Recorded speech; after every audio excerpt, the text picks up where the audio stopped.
Ya pemirsa, kembali lagi bersama saya Yelindra Putri dalam acara Bicara Jakarta.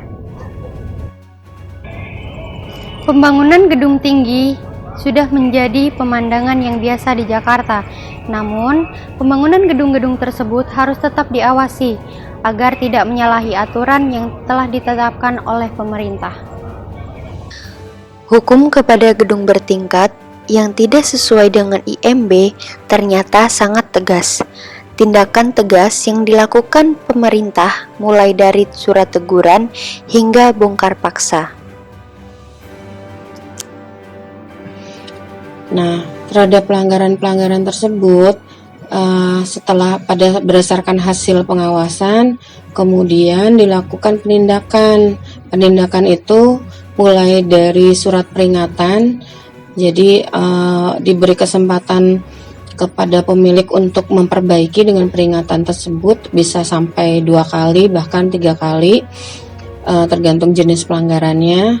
Kemudian apabila belum diperbaiki, diberikan surat segel. Surat segel itu ditujukan supaya pembangunan yang tadi melanggar itu berhenti dulu. Kemudian apabila masih belum patuh nih terhadap segel yang diberikan, kita sampaikan lagi surat perintah bongkar.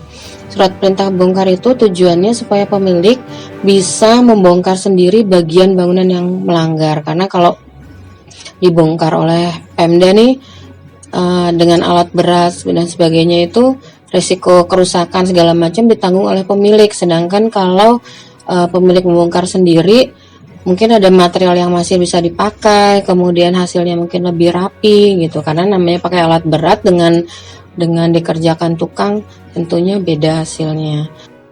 Diharapkan dengan tegasnya pengawasan dan penindakan, seluruh bangunan, khususnya di atas 8 lantai, dapat mengikuti aturan dengan baik. Jakarta sebagai ibu kota masih menjadi primadona tujuan bagi para pendatang. Banyaknya jumlah pendatang yang menetap di Jakarta setiap tahunnya mengakibatkan Jakarta semakin padat. Kepadatan penduduk di DKI Jakarta saat ini bisa saja menimbulkan permasalahan-permasalahan baru untuk ibu kota negara Republik Indonesia ini. Masalah lingkungan, masalah sosial, dan masalah ekonomi juga bisa saja terjadi karena kepadatan penduduk yang ada di DKI Jakarta. Pemirsa, kepadatan penduduk di DKI Jakarta selalu menjadi masalah. Urbanisasi yang setiap tahun ada selalu menjadi kendala. Berikut adalah tanggapan dari dinas terkait dalam masalah ini.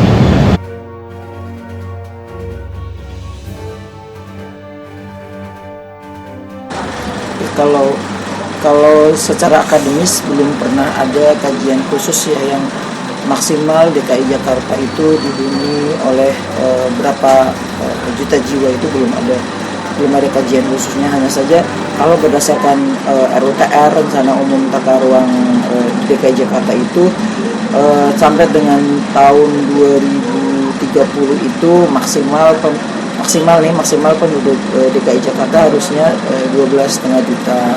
Namun kalau dilihat sampai saat ini, penduduk DKI Jakarta ini sampai dengan akhir 2018 ini penduduk kita udah 10,8, sekitar 10,8. Jadi artinya memang sudah mendekati ya, sudah hampir, bahkan sebenarnya di per Juni 2019 penduduk DKI Jakarta udah tembus 11 juta. Kalau perkembangannya di 2014 kami mencatat ada pendatang barunya nih ada 156.322. Lalu di 2015 ini mengalami kenaikan menjadi 160.342. Lalu di tahun 2016 naik tajam menjadi 219 ribuan. Belum ada kajian khusus berapa rasio ideal untuk kependudukan Jakarta. Sementara urbanisasi akan terus-menerus berjalan. Hal ini akan membuat DKI Jakarta akan semakin padat.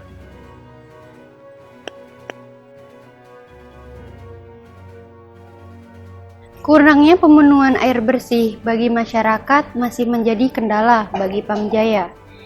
Hal ini membuat warga masih kesulitan untuk mendapatkan air bersih. Ya pemirsa, sekarang saya sudah berada di tepian Kali Krukut, di mana air dari kali ini menjadi salah satu sumber bahan baku pembuatan air bersih PDAM bagi warga Jakarta. Namun sampai sekarang PDAM sendiri masih belum bisa menyediakan air bersih secara menyeluruh bagi warga DKI Jakarta. Jakarta sebagai ibu kota masih mempunyai masalah dalam pengadaan air bersih untuk seluruh warganya. PDAM selaku pengelola air minum di Jakarta saat ini masih belum mampu menyediakan kebutuhan air bersih secara menyeluruh. PDAM sendiri baru bisa menyediakan sekitar 60% dari kebutuhan air bersih di Jakarta.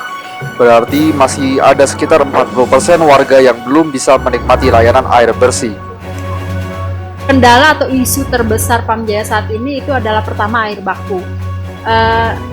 Perlu diketahui bahwa 81% air baku yang kami olah itu tidak berasal dari Jakarta. Kami membeli dari perusahaan Jatiluhur PJT2 sana, itu sebanyak 16.000 liter per detik. Dan itu perjalanannya melalui saluran terbuka, saluran Tarum Barat, sepanjang 70 km kurang lebih. Sisanya sekitar 13-14% itu kami membeli air curah dari PDAM Kabupaten Tangerang. Air curah itu air yang sudah diolah menjadi air bersih. Jadi kami beli itu dari PDAM Tangerang. Nah, kemudian antara 5% sisanya itu baru dari sungai yang ada di Jakarta yang bisa kami olah. Dan itu juga baru dari Kali Krukut, kemudian Cengkareng Drain. Sisanya memang ada 13 sungai yang ada di Jakarta. Secara kualitas itu memang masih perlu kita pelajari lagi karena memang belum memenuhi baku mutu untuk menjadi air baku Pamjaya. Pengkajian dalam rangka mencari sumber bahan baku air bagi PDAM harus terus dilakukan. Ditambah, peran serta masyarakat untuk lebih bijak dalam penggunaan air akan membuat persoalan air bersih di Jakarta bisa cepat terselesaikan.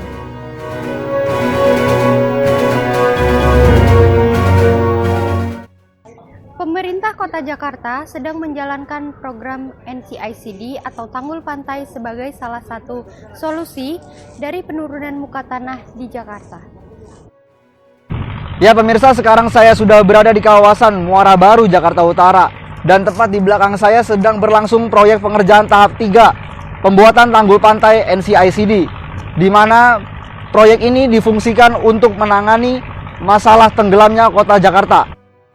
Jakarta saat ini sedang menghadapi masalah serius dengan penurunan muka tanah, yang jika tidak cepat diselesaikan, bukan tidak mungkin Jakarta akan tenggelam dalam beberapa puluh tahun ke depan.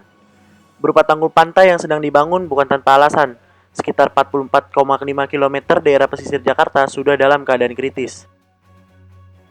Dibilang seperti itu, kita targetkan selesai 2024 nih untuk yang tanggul pantai. Secara paralel kita juga melakukan perencanaan tanggul laut. Direncanakan 2024 mulai dibangun karena tanggul pantai yang sekarang kita bangun dengan tinggi sekitar 4,8 meter di tahun 2030 karena land subsidence, penurunan muka tanah kembali kritis lagi nih setelah 10 tahun padahal udah kita bangun. Nah, untuk itu karena itu 2030 harapannya sudah ada tanggul laut. Nah, dengan begitu kita sudah tidak kejar-kejaran dengan land subsidence karena di laut kondisi land subsidence-nya lebih rendah daripada di darat. Kemudian masalah sosialnya lebih dikit, seperti itu sih. Sesuatu yang belum terjadi itu lebih susah daripada membangun sesuatu untuk yang akan terjadi. Jadi ini lebih preventif. Kegiatan preventif tentu lebih susah daripada kegiatan yang misalnya untuk membangun jalan tol dan sebagainya. Terus kemudian yang kedua adalah masalah sosial. Kenapa masalah sosial? Karena di DKI Jakarta udah padat dengan jutaan penduduk. Ini berarti banyak kepentingan yang ada di sini. Proyek yang ditargetkan selesai pada tahun 2024 ini diharapkan dapat menjadi solusi bagi warga pesisir Jakarta maupun warga Jakarta lainnya untuk terhindar dari bahaya banjirop yang bisa terjadi kapan saja.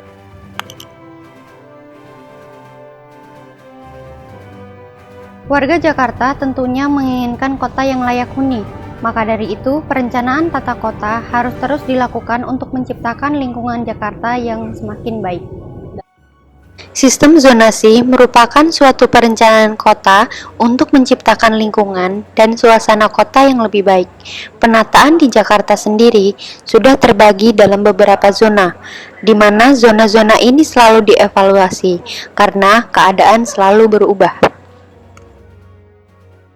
Jadi secara simpel, rencana detail dan peraturan zonasi ini mengatur atau menata supaya ruang-ruang di Jakarta atau di kota-kota ini menjadi teratur gitu. Misal tadi disampaikan kalau kita tinggal di rumah, kita kan nggak mau tiba-tiba di samping kita ada pabrik, ada industri besar di mana di situ ada polusinya sangat pekat, mengganggu kesehatan kita. Kita nggak mau sampai kayak gitu, makanya kita atur lokasi-lokasi mana bahwa industri itu harus jauh dari perumahan, harus jauh dari hunian, sehingga dia tidak mengganggu kesehatan penduduknya segala macam. Juga termasuk misalnya kita tiba-tiba ada mall di depan rumah kita keluar setiap hari langsung macet karena adanya bangkitan dari mall tersebut. Nah, itu semua kita atur sedemikian rupa supaya tidak terjadi gitu. Termasuk juga kondisi fisik dan lingkungannya, daya dukung, daya tampung lingkungan kita jaga melalui rencana zonasi ini supaya nggak terjadi banjir gitu. Misalnya kalau bebannya terlalu besar di satu kawasan itu kan ambil air, penurunan muka tanah, terus nanti tiba-tiba banjir. Kita kan nggak mau rumah kita setiap saat banjir juga. Nah, itulah salah satu fungsi dari rencana tata ruang, rencana peraturan zonasi itu adalah itu memitigasi dampak-dampak baik fisik maupun lingkungan, juga termasuk transportasi dan lainnya. Perda nomor 1 tahun 2014 menjadi acuan untuk pemanfaatan ruang secara bijaksana, serasi, selaras, seimbang, dan berkelanjutan.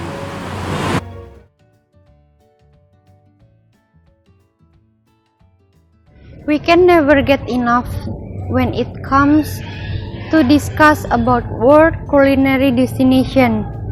One of the most famous coffee shop was built since 1927 in Indonesia. It's called Taki Coffee Shop. It's known for their famous iced coffee.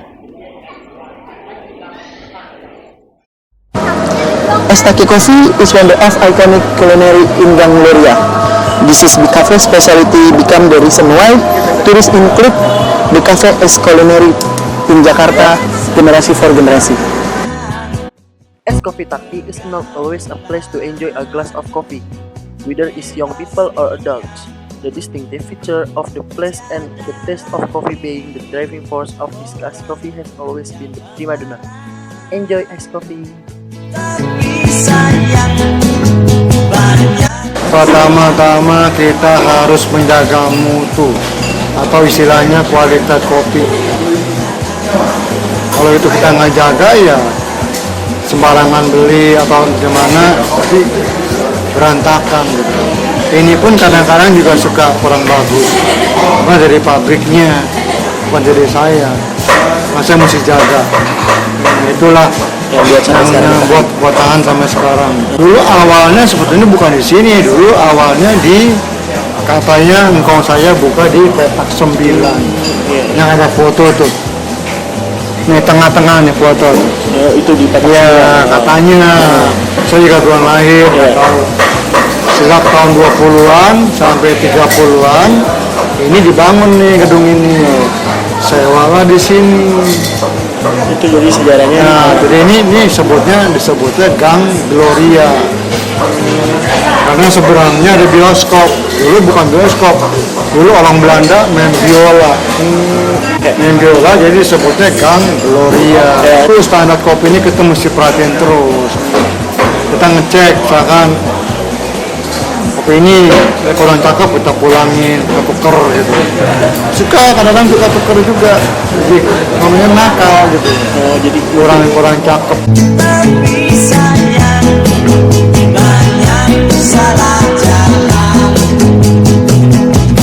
This version of the menus the coffee es Taki over.